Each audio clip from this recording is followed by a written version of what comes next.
Hello students, good afternoon. Welcome in our next lecture for class 8, chapter 4, understanding laws. Student, before that we learn about the do laws apply for the all and how the laws pass in the parliament. Okay, so say that today we will discuss on the topic of how do new laws come about. नए नए जो कायदे हैं वो बनते कैसे, क्या ज़रूरत पड़ती है उनको बनाने की. So see that the parliament has an important role in making laws. Already we studied about it, how the parliament perform a very important role to making laws and what is the process to making laws in the parliament. There are many ways through which this take place, and it is often different groups in society and raise the need for a particular law. In an important role of parliament is to be sensitive to the problem faced by the people. For example, just see that in our society there are many religions, okay, and many peoples are there who are related to their traditions. Means, for example, stereotyping. Stereotype means what? Stereotype means they fix opinion in our mind, and according to that opinion we judge the other people also and treat our members also, family members also. For example, domestic violence. Domestic violence means घरेलू अत्याचार.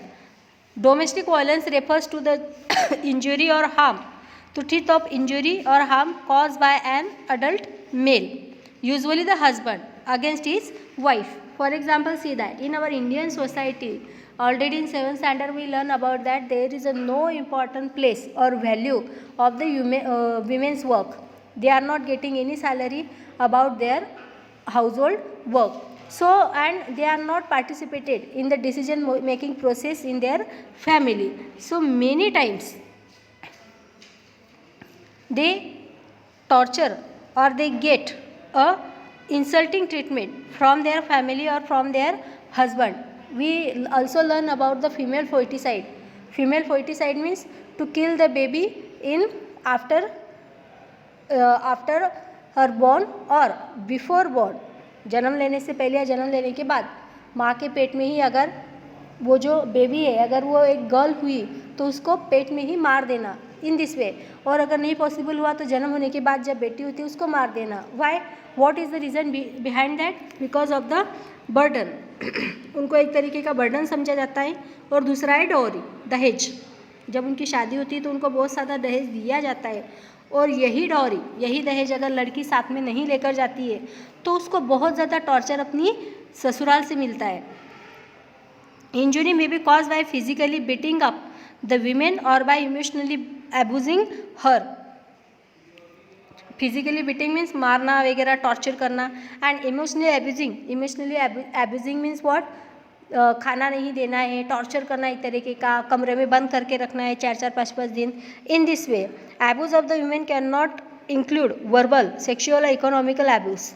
The Protection of Women from Domestic Violence Act 2005 extends the understanding of the term domestic. See that for those women, those who are getting a very bad treatment in their house or from their family, so for those women the parliament, it is very important to make a particular law for them. And see that many types of example we face in our society every day. Now that when that act was passed in 2005, which act? The act of domestic violence, against the domestic violence. After that cases were stopped because अगर ऐसा कुछ होता है तो उनको एक punishment दी जाती है कोर्ट से, ठीक है, बेइज्जती होती है, वो बात अलग है. तो बहुत सारी ऐसी गर्ल्स है या बहुत सारी वैसी फीमेल है, वीमेंस है कि उन्होंने लॉ के लिए लॉ के हेल्प से उन पर हो रहे ये अत्याचार उनसे बंद हो गए. जैसे for example just see that when we talk about this act, so that act is pass when it is pass. See that in December 2002 the standing committee submitted its recommendation to the Rajya Sabha, and these were also tabled in the Lok Sabha. Which act? The Protection of Women from Domestic Violence Act. what was the need to prepare that law? Because in our society बहुत ज़्यादा means बहुत सारी जो ladies थी, female थी, उनको जलाकर मार देना, पॉइजन देना या फिर फांसी देकर मारना, ऐसे जो भी क्राइम्स हो रहे थे वो स्टॉप करने के लिए और जो फीमेल है उनको प्रोटेक्शन करने के लिए the committee report accepted most of the domestic demands of the women's group. Finally, a new bill was reintroduced in Parliament in 2005. After being passed in both houses of Parliament, it was sent to the President for his assent. The Protection of Women from Domestic Violence Act came into effect in 2006. और ऐसा जो एक act है वो 2006 से, यानी start कब हुआ था? 2002, और वो पास कब हो गया? 2006 में. अगर कोई लेडीज़, कोई फीमेल, कोई हाउसवाइफ अगर ऐसी कंप्लेंट करती भी है अब, तो उनकी पूरे फैमिली को जेल में जाना पड़ता है according to the law, according to the domestic violence act. See students, तो ऐसे जो लॉ है वो पार्लियामेंट को बनाने ज़रूरी हो जाते हैं. दूसरा, अगर हम एग्जाम्पल देखें मुस्लिम कम्युनिटी का, तो मुस्लिम कम्युनिटी में एक लॉ था. देखो, ये लॉ उन्होंने खुद बनाया था. उनके जो प्रिस्ट वगैरह है, according to their religion they prepare that law. Law कैसा था कि पहले कैसा था मुस्लिम कम्युनिटी में, अगर किसी हस्बैंड को अपनी वाइफ को तलाक देना है तो वो क्या करते थे? सिर्फ 3 बार तलाक तलाक तलाक ऐसा बोल देते थे. यानी ऐसा 3 बार बोलने से क्या हो जाता था? उनका जो तलाक है, तलाक मीन्स फॉर डिवोर्स, ठीक है, मराठी में हम जिसको क्या बोलते हैं? घटस्फोट वगैरह बोलते हैं. तो ये जो डिवोर्स है वो उनका सैंक्शन हो जाता. बट इससे क्या हो जाता था? बहुत सारी जो वीमेंस थी उन पर अत्याचार बढ़ने लगा. उनके जो हस्बैंड थे दूर शहर में या फिर दूसरे कंट्री में भी हो, तो वहाँ पर वो फ़ोन से भी उनको सिर्फ तलाक तलाक तलाक बोल देते और उनका जो डिवोर्स है वो सैंक्शन हो जाता था according to their Muslim laws.